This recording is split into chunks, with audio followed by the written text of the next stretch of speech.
Raed Jarrar. He's a policy director at the nonprofit Dawn and joins us live from Washington, D.C. Thank you so much for being with us on the program. The last we heard regarding the activists is that they're being taken to Israel's notorious Ketziot prison.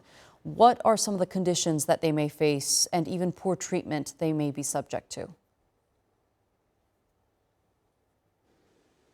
Thank you for having me on the show. Unfortunately, we have seen this happen over and over again when the Israeli government sends their forces to violate international law yet again and intercept flotillas that are meant to send humanitarian aid to Gaza. There is absolutely no reason for the Israeli military to be intercepting these boats in international waters. And what happened in the past is that Israel mistreats and kidnaps all of these flotilla members to Israel, interrogates them, puts them through a very inhumane process before deporting them to their home countries.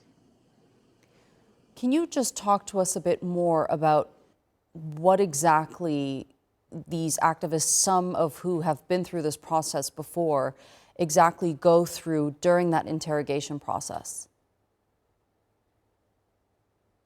It varies, and we are following their situation minute by minute. There are a few Palestinian attorneys inside of occupied Palestine, 1948 Palestine, who have been sending updates very regularly on what's going on with the arrested activists. Some of them are deported within the first day. Some of them are kept overnight in different kind of conditions. There is really no method to the madness. The Israeli war machine, the Israeli death and torture and humiliation machine, has no logic. There is no prediction for what will happen. Some people are deported on day one. Some people are kept for multiple days, interrogated, and kept in very difficult conditions as a part of a punishment for their attempts to break the Israeli siege. So we have to wait until they're all out.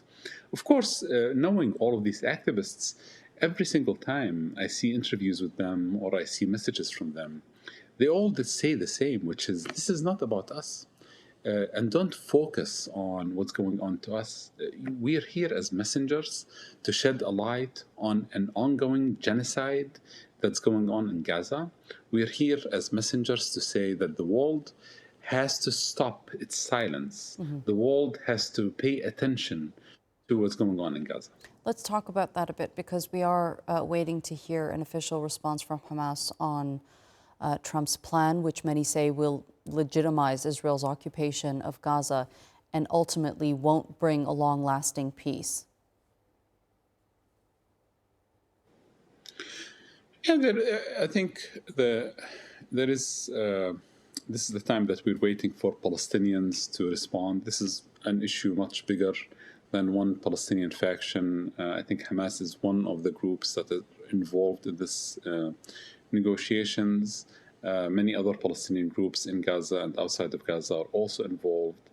The plan that is presented by the United States is obviously a plan that is biased, and the United States has not been an honest broker for peace. The U.S. is not a neutral player here. The United States is an active participant in genocide. The U.S. has been sending Israel weapons and money and giving Israel political support at the United Nations Security Council for the past 2 years. If it was not for the United States, Israel would not have been able to conduct its genocide in Gaza to date. So any proposal that comes from the U.S., of course, it is biased. The U.S. is a part of the problem. The U.S. is not going to help save Palestinians or push for freedom in Palestine. I think the international community and many of the Arab and Muslim countries that met with President Trump in the last couple of weeks have pushed towards some sort of a plan that would end the daily killing in Gaza. Now, that plan is focused at two main things here.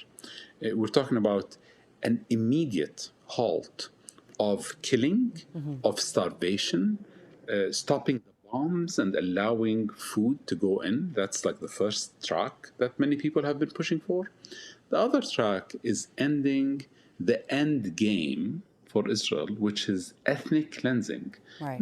What Israel has been saying publicly is different than what their actions have showed us in Gaza, because their actions in the past 2 years have been aimed to pushing Palestinians out of Gaza Right. to the Sinai Desert. It's an ethnic cleansing campaign.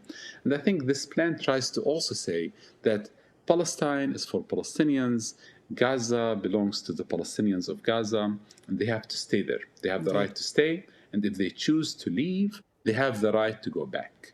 I think these two things in the plan are important. There are many other parts of the plan that are questionable regarding timelines and maps and details about the Israeli withdrawal. Well, we are keeping a close eye on Hamas's much-awaited response. Raed Jarrar, thank you so much for being with us here on TRT World.